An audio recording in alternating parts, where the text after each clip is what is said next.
Assalamu alaikum everyone. I'm Fatma here and today we are going to discuss about the TCP and the UDP. आज की video में हम देखेंगे कि जावा में TCP क्लाइंट और सर्वर का कनेक्शन कैसे बनता है, उनका कोड कैसे काम करता है, उनके आउटपुट्स क्या आते हैं। यहाँ पे हम लोग TCP और UDP दोनों को डिस्कस करेंगे, लेकिन हम पहले TCP server side and the client side को देखेंगे।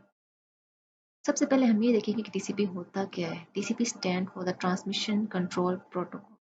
एक ऐसा प्रोटोकॉल है जो रिलायबल कनेक्शन बनाता है दो कंप्यूटर्स के दरमियान। यानी अगर एक कंप्यूटर मैसेज भेजता है तो टीसीपी इंश्योर करता है वो मैसेज प्रॉपर्ली रिसीव हो।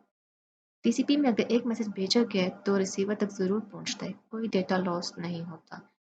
जावा में हम इस कनेक्शन के लिए सॉकेट प्रोग्रामिंग यूज करते हैं। टीसीपी इंश्योर करता है मैसेज सेफ और ऑर्डर पहुंचे। जैसे हम व्हाट्सएप या ईमेल पे बात करते हैं, कोई मैसेज मिस नहीं होता, ये सब टीसीपी की वजह से होता है। टीसीपी सर्वर हमारे पास क्या होता है, एक प्रोग्राम होता है जो एक पोर्ट पे वेट करता है कि कब क्लाइंट के साथ कनेक्शन एस्टेब्लिश हो, वो क्लाइंट के साथ अपना डाटा एक्सचेंज करे। अब हम इसको सर्वर साइड पे देखते हैं तो सर्वर का मेन काम होता है क्लाइंट का वेट करना, उसका मैसेज लेना और जवाब देना। अब हम इसको एक एग्जांपल के थ्रू देखते हैं जो हमने एक कोड के थ्रू लिया है। सबसे पहले हम टू लाइब्रेरीज इंपोर्ट करेंगे। लाइब्रेरीज हमारे पास कौन कौन सी टू हैं, import java.io and import java.net। java.io input output के लिए रीडिंग और writing messages. java.net network connection handle करने के लिए सॉकेट और सर्वर सॉकेट क्लासेस। इसके बाद मैं एक क्लाइंट हैंडलर क्लास बनाऊंगी जिसमें थ्रेड को एक्सटेंड करते हैं। इसका मतलब ये क्लास हर क्लाइंट के लिए अलग थ्रेड बनाएगी। तो अगर दो क्लाइंट्स कनेक्ट करेंगे तो दोनों अलग अलग थ्रेड्स में पैरेलल चलेंगे। इसका हमारे पास एडवांटेज क्या आ जाएगा कि सर्वर हैंग नहीं होगा। इसके बाद हम लोग एक कंस्ट्रक्टर बिल्ड करेंगे जिसको मैं यहाँ पे हाईलाइट भी कर रही हूँ, आप देख सकते हैं। कंस्ट्रक्टर में हम क्लाइंट के सॉकेट को इनिशियलाइज कर रहे हैं, फिर हम टू स्ट्रीम्स बना रहे हैं। वो स्ट्रीम्स हमारे पास कौन सी हैं, इन एंड आउट के नाम से। इन क्लाइंट से डेटा लेने के लिए एंड आउट क्लाइंट को डेटा देने के लिए। फिर इसके बाद हम लोग एक और क्लास बनाएंगे जो हम लोग पब्लिक वॉइड रन के नाम से रखेंगे। इसको मैं यहाँ पे हाईलाइट कर देती हूँ, आप लोग देख लें। अब ये रन मेथड तब स्टार्ट होता है जब थ्रेड स्टार्ट होती है। यहाँ एक लूप लगाया कि जो क्लाइंट के मैसेजेस कॉन्टिन्यूसली रीड करता है। जब क्लाइंट कुछ लिखता है सर्वर उससे रिसीव करता है, सर्वर उसका मैसेज प्रिंट करता है और रिप्लाई करता है सर्वर रिसीव्ड मैसेज। अगर क्लाइंट बाय लिखता है तो कनेक्शन क्लोज कर दिया जाता है और फाइनली जब कम्युनिकेशन खत्म हो जाती है सर्वर प्रिंट करता है क्लाइंट डिसकनेक्टेड। अब हम देखेंगे कि हमारे इस पूरे कोड में मेन सर्वर कोड कौन सा है। जो वो है पब्लिक क्लास टीसीपी सर्वर के नेम से स्टार्ट होती है। हम लोग क्लास बनाएंगे। यहाँ हमारा मेन सर्वर रन होता है। पहले एक सर्वर सॉकेट बनाया जाता है पोर्ट 1234 के नेम से, जिसको हम लोगों ने यहाँ पे इनिशियलाइज किया in port is equal to 1234। Server अब लिसन मोड में चला जाता है। जब भी कोई क्लाइंट कनेक्ट करेगा हमारे पास ये लाइन चलेगी और इसका मतलब है कि मैसेज ये प्रिंट कर देगा न्यू क्लाइंट कनेक्टेड। हर क्लाइंट के लिए एक नया क्लाइंट हैंडलर थ्रेड स्टार्ट होता है। इससे हम मल्टीपल क्लाइंट्स हैंडल कर सकते हैं एक साथ में। ये तो हमारे पास आ गई थी सर्वर साइड। अब हम देखते हैं हमारे पास क्लाइंट साइड पे क्या होता है। क्लाइंट साइड पे भी हमारे पास वही दो लाइब्रेरीज होती है, import java.io, import java.net। java.io हमारे पास input output and java.net net जो हमारे पास है वही हमारे पास आ जाती है नेटवर्किंग के लिए। फिर हमारे पास यहाँ पे एक लाइन है स्ट्रिंग सर्वर के नेम से। अब हम देखते हैं हम लोग किस लिए यूज करते हैं। यहाँ हम सर्वर का आईपी और पोर्ट डिफाइन करते हैं। लोकल होस्ट का मतलब है कि सर्वर और क्लाइंट दोनों सेम कंप्यूटर पे रन हो रहे हैं। अगर सर्वर किसी और कंप्यूटर पे रन कर रहा होगा तो उसका आईपी हम लोग यहाँ पे मेंशन करेंगे। फिर हम लोग करते हैं try socket. Socket is equal to new socket round brackets और server IP comma port round bracket close and the semicolon. ये लाइन क्लाइंट को सर्वर से कनेक्ट कर देती है टीसीपी प्रोटोकॉल के जरिए। अब दोनों के बीच एक कनेक्शन एस्टेब्लिश हो गया है। फिर हम क्या करेंगे, अब हम थ्री स्ट्रीम्स बना रहे हैं। वो थ्री स्ट्रीम्स हमारे पास कौन कौन सी होंगी, कीबोर्ड इनपुट एंड आउटपुट के नेम से। कीबोर्ड यूजर का इनपुट लेने के लिए जो हम कंसोल में लिखते हैं, आउट सर्वर को मैसेज भेजने के लिए एंड इनपुट सर्वर से रिस्पॉन्स लेने के लिए। हम लोग यहाँ पे एक लूप लगा देंगे। ये एक लूप चल रहा है जो यूजर के लिखा हुआ मैसेज कॉन्टिन्यूसली सर्वर को भेजता है। सर्वर का रिस्पॉन्स रिसीव करके कंसोल पर प्रिंट करता है। जैसे ही यूजर बाय लिखता है कनेक्शन क्लोज कर दिया जाता है। ये तो हमारे पास ये दो कोड्स आ गए। अब हम इनके आउटपुट्स देखते हैं। हमारे पास आउटपुट आ गया। सबसे पहले हमारे पास आ गया सर्वर साइड का आउटपुट और ये हमारे पास आ गया क्लाइंट साइड का। ये मैंने ऑलरेडी पहले से रन किए हुए हैं। सर्वर स्टार्ट होता है और पोर्ट 1 2 3 पे वेट करता है, जो यहाँ पे हाईलाइट किया गया है। फिर क्लाइंट कनेक्ट होता है, जो मैसेज सेंड करता है, और उसने मैसेज यहाँ पे सेंड किया है टाइप मैसेज हेलो। जैसे ही हमने हेलो किया, ये कनेक्शन एस्टैब्लिश हुआ, वो सर्वर साइड पे चला गया कि new client connected, client says hello. फिर जैसे ही क्लाइंट हमारे पास एक और मैसेज टाइप करेगा ओके बाय, तो वो सर्वर साइड पे चला जाएगा कि क्लाइंट ने अब बाय का मैसेज टाइप कर दिया है।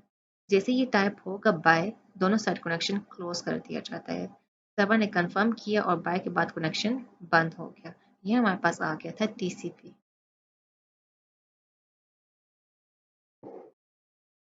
अब यहाँ पे हम डिस्कस करेंगे UDP. UDP stands for the user datagram protocol.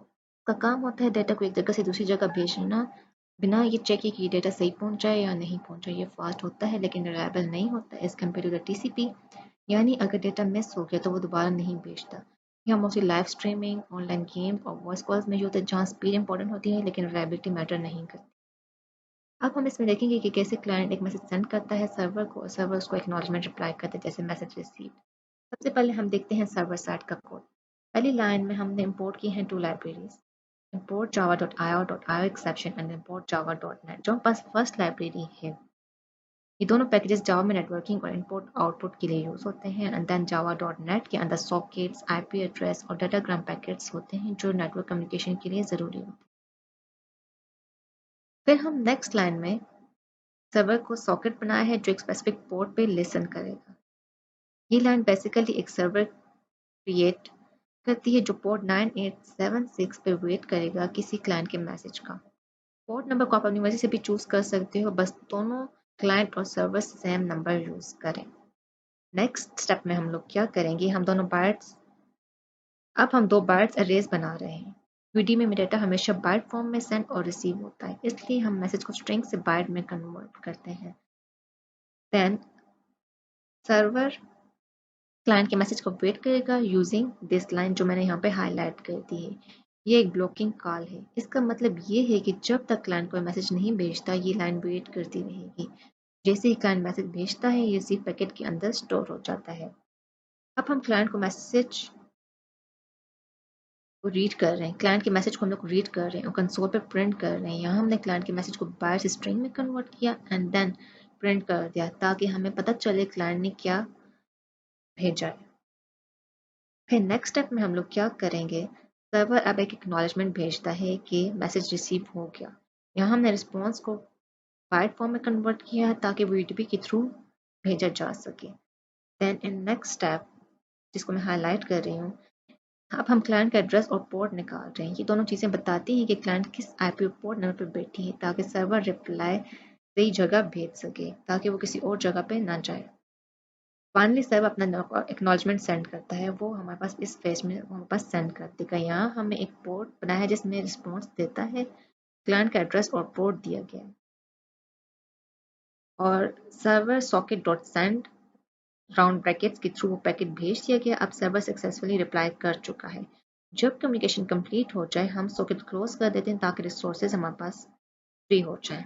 Now we move towards the client side. इसमें भी हम लोग सेम वही लाइब्रेरीज यूज करेंगे जो हमने सर्वर साइड पे यूज की थी। अब नेक्स्ट स्टेप में हम लोग क्या करेंगे कि अब क्लाइंट अपना सॉकेट बनाएगा इस लाइन के थ्रू। ये सॉकेट एक टेम्परेरी पोर्ट पे क्रिएट होता है जहां से क्लाइंट मैसेज भेज सकता है। Then we move towards the next step, इसको मैंने हाईलाइट कर दिया। नेक्स्ट स्टेप में हमने सर्वर का एड्रेस और पोर्ट स्पेसिफाई किए। ये हमारे पास सेम होना चाहिए सर्वर और क्लाइंट साइड दोनों पे। लोकल होस्ट का मतलब है कि सर्वर और क्लाइंट सेम कंप्यूटर पे चल रहे हैं। अगर सर्वर किसी और मशीन पे होता है तो हम उसका आईपी एड्रेस लिखते हैं, वो मेंशन करना हमारे पास मस्ट होता है। Then we move towards the next step. अब हम मैसेज प्रिपेयर करते हैं जो सर्वर को भेजना है। स्ट्रिंग को बाइट्स में कन्वर्ट किया गया ताकि यूडीपी उसे भेज सके। देन हम क्या करेंगे, अब हम एक पैकेट बनाते हैं और मैसेज सेंड करते हैं। यहाँ पैकेट में डेटा, सर्वर का आईपी और पोर्ट दिया गया है, और client socket dot send round bracket message को सर्वर तक भेज देता है। अब नेक्स्ट स्टेप में हमारे पास क्या होगा, जो हमारे पास क्लाइंट है वेट करेगा सर्वर के रिप्लाई के लिए। जैसे ही सर्वर रिप्लाई करेगा, ये पैकेट उस रिस्पॉन्स को रिसीव कर लेगा। फिर हमारे पास नेक्स्ट स्टेप में क्या होगा कि ये जिसको मैं हाईलाइट कर रही हूँ, इस स्टेप की बात हो रही है। क्लाइंट सर्वर का मैसेज प्रिंट करेगा, यहाँ सर्वर का एक्नॉलेजमेंट डिस्प्ले हो गया, इसका मतलब कम्युनिकेशन सक्सेसफुल हो गया। फिर हमारे पास ये जो लाइन हमारे पास आ रही है, फिर इसमें हमारे पास क्या हो जाएगा, एंड में हम क्लाइंट का सॉकेट क्लोज कर देते हैं। अब हम इनकी आउटपुट्स की बात करते हैं, तो वो मैं इधर ऑलरेडी रन कर चुकी हूँ। आप लोग देख सकते हैं, ये हमारे पास सर्वर का आ गया और ये हमारे पास आ गया क्लाइंट का। अब हमारे पास क्या होगा कि क्लाइंट हमारे पास एक मैसेज करता है, हेलो सर्वर, जो आप लोगों के इधर नजर भी आ गया। फिर सर्वर साइड पे वो शो हो जाएगा, क्लाइंट सेज हेलो सर्वर।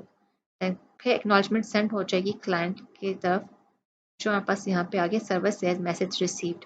अब बिल्ड सक्सेसफुल कनेक्शन हमारे पास